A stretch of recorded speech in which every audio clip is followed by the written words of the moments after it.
Dhaggeeffattoonni oduutiin jalqabaanii abbootiin amantaa Ortodoksii Tewaayidoo Tigraay manlubummaa waliigala Itoophiyaa irraa fottoquun manlubummaa waliigala Tigraay hundeessuuf murteessan. Bardabree Jicaamsaa keessaa Paatriyaarkii Kiristaanaa Ortodoksii Tewaayidoo Itoophiyaa lolli naannoo Tigraay keessa geggeeffamu gocha gara jabina jechuun balaaleffatanii turan. Paatriyaark Abuna Maatiyas lolli naannoo Tigraay keessa geggeeffameen namoonni kumaatamaan lakkaa'aman lubbuu dhabanii hedduun qe'ee buqqaan ilaalchisee yaada isaanii akka hin ibsine godhamaa turan dubbatee ture. Dhaamsi Abuna Maatiyas kun viidiyoon waraabamee kan dabarsamu yoo ta'u marsaalee hawaasa gubbaatti gadhiifamee argama. Qabeenyummaan isaa kan TPLF kan ta'e buufata televezyiinii Dimtsa Wayyaanee irratti kan dhiyaatan abbootiin amantaa Tawaayidoo Ortodoksii Itiyoophiyaa haala naannicha keessaa irratti marii erga gaggeessaniin booda mana lubummaa waliigala Itiyoophiyaa irraa kan adda ba'e mana lubummaa waliigalaa Tigraay hundeessuudhaaf murteessuu isaanii himaniin. Abbootiin amantaa kunneen bataskaanni Ortodoksii Itiyoophiyaa waraana Tigraay keessatti mootummaa federaalaaf loogdeetti jechuun himatu. Kana malees Tigraayitti yeroo namni ajjeefamu dhaabbileen adda addaa manca'an manni lubummaa Itiyoophiyaa waraanicha hin balaaleffannee jedhan. Sababa kanarraa kan ka'e isa diigame ijaaruudhaaf ummaticha jajjabeessuudhaaf mana lubummaa Tigraay hundeessuun barbaachisee jedhan abbootiin amantaa kunneen. Murteen abbootii amantaa kun kan dhaga'ame erga hoogganaa TPLF Dr. Dabratsiyoon Gabra Mikaa'el waliin wal arguun isaanii gabaafameen booda. Mana lubummaa waliigala Itiyoophiyaa irraa cabuun mana lubummaa gara biraa hundeessuudhaaf yaa'iin yeroo godhamu kun kan jalqabaa miti. Kan duraa mana lubummaa Oromiyaa hundeessuudhaaf yaaliin godhamaa tureera. Waraanni ji'oota 15 dura naannoo Tigraayitti jalqabame gara naannolee kaan kaaba biyyattiitti babal'atee namootaa fi qabeenyarraan miidhaa guddaa geessiseera.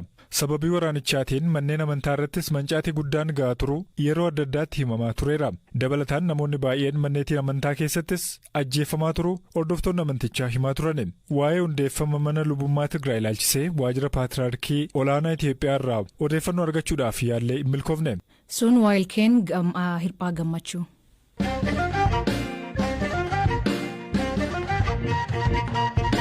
Biiroo Aadaa fi Turizimii Oromiyaa keessatti waggoota hedduuf seenaa aadaa fi dhimmoota Oromummaa irratti wal qabatan barreessuun kan beekamu obbo Lamaayyoo Haayilee dhiyeenya kan dhibame hospitaal galuun isaanii dhaga'amee jira. Kanaan dura dhibee sukaaraa fi dhiibbaa dhiigaa qabu kan himtu haati warrisaa Aadde Taaxeex Taaddasaa haal fayyaa isaa gaafan.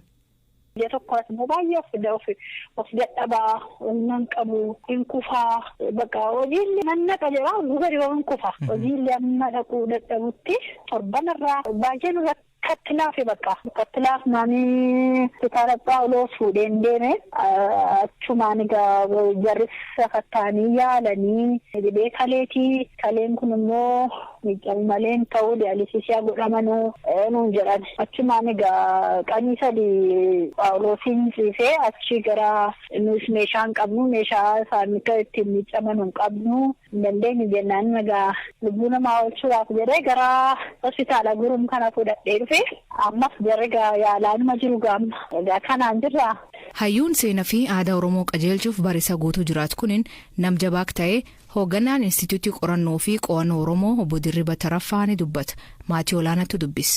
Seenessaa fi seenaa Oromoo karaan taaneen barreeffamaa turan sirreessuu keessatti hayyuu gahee olaanaa taphachaa turanidha. Keessattuu Oromummaa fi sabboonummaa Oromoo ol kaasuu keessatti gama qorannoo seenaatiin fi qorannoo aadaatiin hojiin isaan hojjetan yoomiyyuu kan yaadatamudha.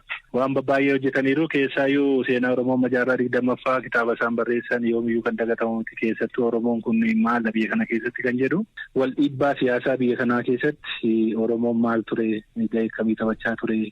Diina alaa fi keessaa ofirraa qolachuu keessattis gahee Oromoon taphachaa ture maallaa kan jedhamu kana achi keessatti bal'inaan kan kaasee keessaayyuu waraana Adwaa afaan ol qabsiisee Oromoon qabu sirriitti lafa kan kaa'edha jechaadha. Kan biraa seenessa magaalaa Finfinnee afaan ol qabatu laalchisee gaaffii Oromoo yeroo adda addaa kaasaa ture. Karaa guutuu ta'een kan deebisedha jechaadha. Finfinneen kaleessas kan Oromooti, har'as kan Oromooti, borus kan Oromoo ta'uusaa sirriitti kitaaba lafa kaa'edha. As keessattis obbo Lamaayyoon hayyuu hangafadha jechuu dandeenya. Kitaabota hedduudha isaan barreessanii jiran. Kitaabota seenaa qofarratti kitaabota 10 wal barreessaniiru. Kan biraa baay'ee kan isaan ittiin beekamanii fi yoomiyyuu dhaloonni ammaallee isaan yaaddatu Oromoo biratti illee galata guddaa kan qaban. Sirni gadaa Oromoo kun bakka laafetti deebisanii ijaaruudhaan abbootii gadaa kana bakka bakkatti deebisuudhaan sirni gadaa bu'uurarraa lafa isaa iddoo isaa akka qabatu gochuudhaan hojii guddaa hojjetaniiru. Yeroo baay'een kaasu Oromoon kun Oromoodhuma kana beekuudhaafu dursa sirna gadaa beekuun baay'ee barbaachisaadha jedhanii kaasu. Namni Oromoo beeku tokko dursee sirna gadaa beekuu qaba nama jedhudha. Irreecha Oromoo yoo kaafnu duuba isaa obbo Alamaayyoo jiracha. Isaan bakkalcha seenaa fi aadaa Oromooti jechuu dandeenya jechaadha gabaabumaan. Namni kun amma dhukkubsatanii hospitaala akka jiran nageenye gama mootummaa naannoo Oromiyaatiin maal deeggaraa jirtu? Hayyuun kun akka fayyanii hojii idilee isaaniitti deebi'aniif. Humna isaa guutuu cuunfee kan inni hojjete Oromoodhaaf. Guyyaa tokko jireenya mataa koo jedhee jireenya dhuunfaa koo jedhee hojjenne. Akkuma isaan dhukkubsataniin waan yeroo dhageenyu kana nutis mootummaadhaaf yaada kana dhiyeessinee turre. Mootummaanis garaa guutuudhaan fudhate dhugaa dubbachuuf jechaadha. Waan barbaachisu hunda hayyuu kanaaf ni goona. Biyya keessattis ta'u biyya alaa deemanii akka yaalamaniif waan barbaachisu hunda gama keenyaan hin guunna jedhanii waadaa galanii pirezidaantii naannoo keenyaa jechaadha.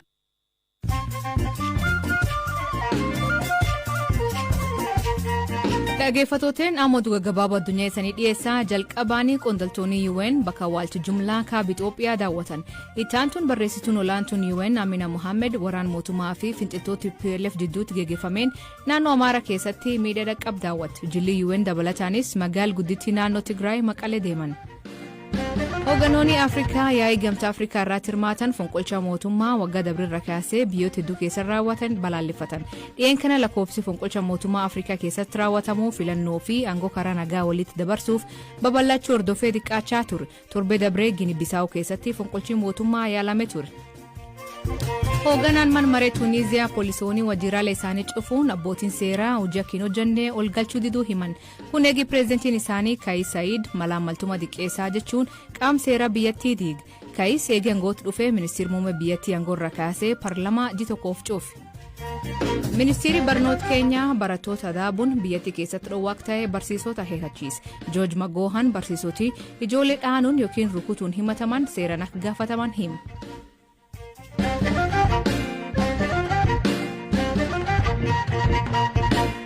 Humnooti TPLF haleellaa gama iddoowwan Tigraay fi naannoo Afaar daangessaniin banan torbaan dabree kaasee itti cimuu naannoon Afaar ibsa. Haleellaa cimeetti fuuf kanaan wal qabatee mootummaan naannoo Afaar ibsa baasee jira. Hamza Hussein gabaasa qaba. Haleellaan TPLF geggeessaa jiru kun sardoo qabachuun darbanii daandii guddicha Itoophiyaaf Jibuutii wal quunnamsiisu to'achuuf kaayeffateedha jedha naannichi ibsa dilbata baaseen. Aanaalee 5 kanneen godina Kiilbatii keessatti argamanii fi magaalaa Nabaalaa humnootii TPLF'n to'atamaniiru. Akka ibsa kominikeeshinii naannoo Affaaritti aanaaleen Abaalaa, Magalee, Erabitii, Konabaa fi Baraahilee to'annoo humnootii TPLF jala galaniiru. Qondaaltonni Affaar irra deddeebiin akka jedhanitti bakkeewwan humnootiin TPLF haleellaa bananitti humnootii addaa naannichaatiin ala waraanni raayyaa ittisa biyyaa akka hin bobbaane waan ta'eef jiraattotaa fi dhaabbilee mootummaarra miidhaan qaqqabaa jira.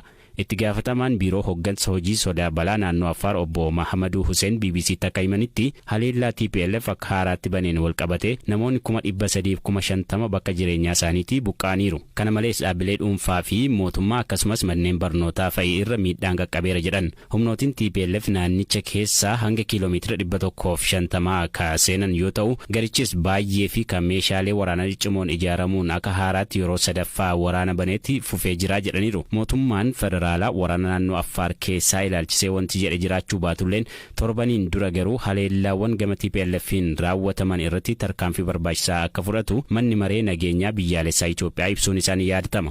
Biyya alaatti bakka bu'aa TPLF ka ta'e ambaasadar Fisee Haasgadom humni isaanii yeroo ammaa Affaar ka jiruu fi waraana Eertiraa fi Affaar gara Tigraay seenuu fedhan ofirra dhiibuuf jedha.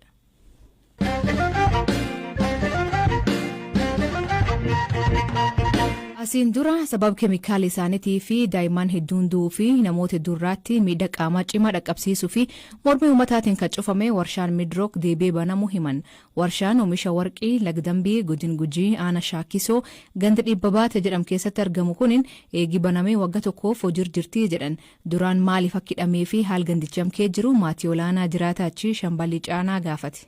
Keemikaal akka saayinaayidii fayyadamaa ture. Keemikaalli kun bishaan dabalamee qilleensaa fi naannoo summeessee bifa aadaa uummata naannoo saniirraa adda ta'e nami naaf dhalataa ture bal'aan dhalataa turte waan kana balaaleffattee qeerroon nami Gujii hedduun bahee uummata Oromoo guutuun bahee falmataa ture ifirraa cubsiisanii laga gandii akka hojiitti funde dhaabanii turanii amma turte. turtii waggaa tokkoo keessatti eeyyama haaromfatee deebi'ee qotuu erga jalqabe asillee uummata miidhuun dhiinyee jechuudha. Dhiyeennuma kana namni haga 11 naannoo sanii albuuda baafachuu fi namoota deddeeman poolisoonni naannoo sanii lafa eeganu warshaarraa bishaan kuufamu jira bakka sanitti nama naqanii nama gara lakkoofsaan 11 ta'uu lubbuu dhabaniiranii namni ammoo gara 6 lakkoofsaan namni 6 mana hidhaatti darbatamee mana hidhaa keessa jira jechuudha. Warshaan kun warqii kiiloogiraam hedduu biyyattiif kargamsiis ta'ullee sabab keemikaala isaatiin jiraatonni gandichaa rakkoolee dhalatoota darbuun saaxilamaa turuu himan. Banamuu isaaf jecha namoonni morman manidhaa jiraachuu ka himu jiraatan gandichaa Shaaroo Marqos mariin uummata waliin taasisan jira gaaffii jedhu akkanaan deebis. Lakki uummataan wanni maratame hin jiru gareen murtootte dhuttee nama murtaa'e magaalaarra marachiisaa turanii gadi bu'anii uummata naannoo walta qabanii wanni marachiisan homaa hin jiru haga murtaa'een namni giddugaleessarraa koreen ergamte dhuttee namoota murtaa'e argitee dubbichee akka deebistuuf yaalii godhaa diddee uummati sunuyyuu didee ofirraa deebisee gisee hedduu deddeebanii dhumarra deebanii eeyyamanii fi eeyyamisiillee hundumaa eeyyamamee fi qotatuu jalqabe lafi dur eeyyamameef sun dhumatee jennaan daangaa biraa daangeffachuuf itti deemame daangaa kana daangeffachuuf itti deemame irratti mormiin muudatee jennaani namoota mormii san dura dhaabbatanii haga nama 6 hidhanii achi humnaa murteessanii lagi sun haga jalqabame amma gara haga deebi'amee baname asallaa gara lubbuun nama 11 achi du'ee jira jechuudha. Sababa maaliitiin du'an? Namooti lagi kun adda addaarraa kutaa adda addaarraa namni laga warqii kana qotatu namni waan sanii wadhaanatee jiraatu hedduu jira namni laga sanii yaa'ee jiraatu namooti kun yeroo isaan naannoo sanitti dhufanii laga san qotatan yookaan warshaa isaanii sanii karaa adda addaatiin seenanii dhiqan poolisii laga sana hedduu maaliif seentanii maaliif qotattuu maaliif dhuftanii jettee ajjeesti jechuudha. Baay'ee isaanii harka poolisii laga dambii sana hedduun dhumatan namoota hundinuu jedhuu dandeetta. Kun ammoo mormii irratti namooti hidhaman. Akka qaamni mootummaa jedhu uummata wajjin maratamee namoota miidhamaniif beenyaan kaffalameeti ka hojiitti deebi'eedhaan namoota naannootiif beenyaan kaffalame maal fakkaata namoota miidhaan irra gaheef? Beenya akkamii kanfala isii beektaa lagi suni nama naafa ta'ee jira bishaan sa'unee namni du'ee jira naafa ta'ee namummaa isaa gadhiisee jira beenyaan kanfalan sun deebi'ee namummaa isaa san bakka bu'uu hin danda'u. Lammaffaa ammoo keemikaali lafa san keessa gaddarre haga ammaan tanaa namni bishaan sanirraa bishaan laga sanii uuna uummati boombaa mataa isaan qabu haati ulfaa achirraa dhaluu hin dandeettu namni lafa sanirraa dhalate nama ta'ee itti fufuu hin danda'u bifa kanaan beenya maaliif kanfalama odoo kanfalameeyyuu beenyaan uummata kana bakka bu'u hin jiru. Sobanii keessaa waan ta'e wayii namaan sobiisaaf wanni godhan yoo jiraate malee ifaaf ifatti wanni dargaggoon quba qabdu wanni uummati quba qabu wanni jiraataan lafaa quba qabu wanni kanfalame wanni nuti beeknu hin jiru. Itti gaafatamaan waajjira albuudaa fi Inajii Godin Gujii garuu warshichi eegirri deebiin uummata mariisisanii wal hubannaan ergameen booda deebee banamee jedhe. Beenyaan akka kanfalamuu murtaa'ee jira akka jedhu obbo Mabiraatuun miidhaan warshichi ammaan dura hawaasa naannoo fi qabeenya naannoo irraa geessise yeroo tokkoon ka furamu waan hin taaneef hojii deebi'ee rakkoo isaa adeemsan akka furaa deemuu kallattiin akka kaa'ame dubbata. Dhaggeeffattoota nuti dabalataan raayaan gurbaan Morokoo ka guyyaa 4 bool keessatti guramuun lubbuu dhabee awwaalame. Taanini sagantaan keenyaarraa aganuma nu waliin turuu keessaniif ulfaadha isaniin jenna. Mammaansi galgal hanaa uleen yoo walirraa qaban taabaa murate taatii jedhan hiikan isa maanii kooment keessa nu beeksisa. Sagantaa kan qopheesse Biraanuu Gammachuu gam teknikaatiin Deevis Masaaruu keessaniif dhiyeesse an asli galgalooti ak borisaatti akkana nagaa waaqa bulaa oraa bulaa deebana hangafamaan dhan bulaa.